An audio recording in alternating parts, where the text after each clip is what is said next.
no more reports. I'm sure eventually there will be a report. The reason they started that dig, I don't know, did I say this? The reason they started that dig to begin with, in Volodymyr Volynski and Ukraine, was because they thought these were NKVD executions. Somebody told them they were. So this was going to be great, you know, we're going to find more victims of Stalinism. And, well, first of all, they found that there's no evidence it was anybody but the Germans. The Ukrainian archaeologists refused to even agree with that. But the Polish archaeologist did.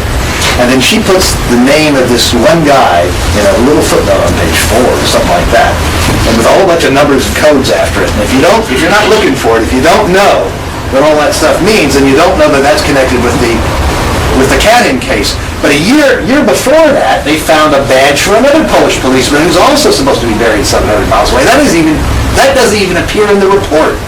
That's not even in the report. Those are the two most important things they found there. You know, they found a bunch of bodies and a bunch of trinkets and stuff, but those are earth-shaking things, right? Imagine that. You know, here's evidence that, if you want to be cautious, may prove that the Katyn massacre, as we know it, didn't happen, right?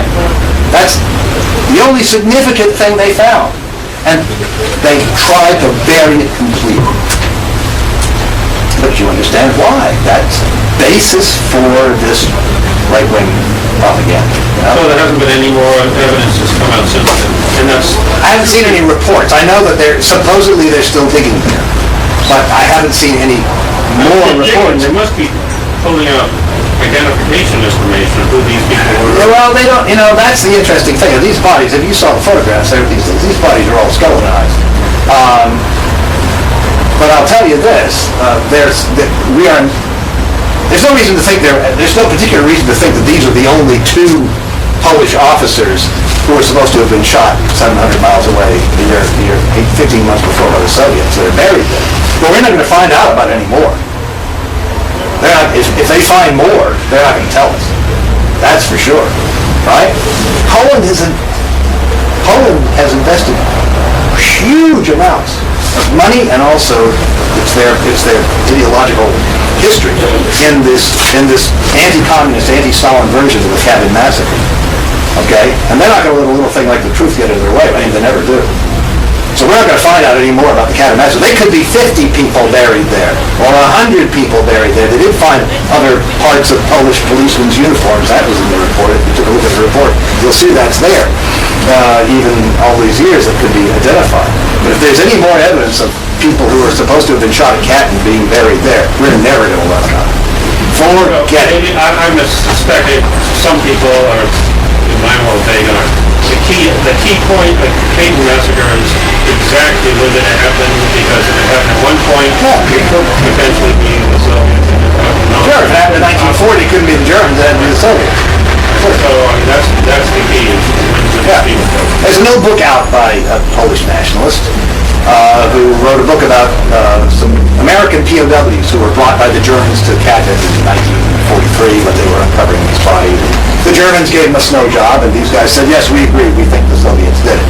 And the book that came out, it made a little bit of splash in the paper, the stories in the paper was, American government hid the truth about the Katyn massacre, these POWs knew. And I responded on the Each Poland list, I said, they didn't know. Nobody can tell how long a body has been buried in the ground by looking at this decomposed corpse. And even doctors couldn't do it then, and I don't think they can do it now, because it depends on the soil and the acidity and, the specifics, how much water there has been, and what they've been, whether they've been piled on top of other bodies and so forth, right? There's no steady rate at which bodies decompose in a certain way so that you can date them. That's valid for all soils and all places at all times. But even if there were these POWs, these were Air Force guys who got shot down, they weren't going to be able to tell. So the fact that they said they were convinced, that didn't prove anything. They shouldn't have been convinced. The accusation in this book was the American government should have said at the time that, the Soviets did this. Of course they shouldn't have. Even if they thought the Soviets did it. If there was a war, they shouldn't have said it. In fact, I think, and I'm not the first one to think this, I think that the Germans must have cleared this with the Polish government in exile first. because the Poles, immediately the Germans announced this, the Poles said, we're sending a delegation over there to investigate this, we're sending the Polish Red Cross over to investigate this. The International Red Cross wouldn't go. Polish Red Cross, and the Germans let them in. It's hard for me to believe that it was not arranged in advance. That is, that there wasn't active collaboration. But there's no smoking gun. There's no paper trail. Of course, if there had been a paper trail, it would have been long since destroyed. And we're going to publish it in a book for us to find. But that's my feeling. But, even if it wasn't true.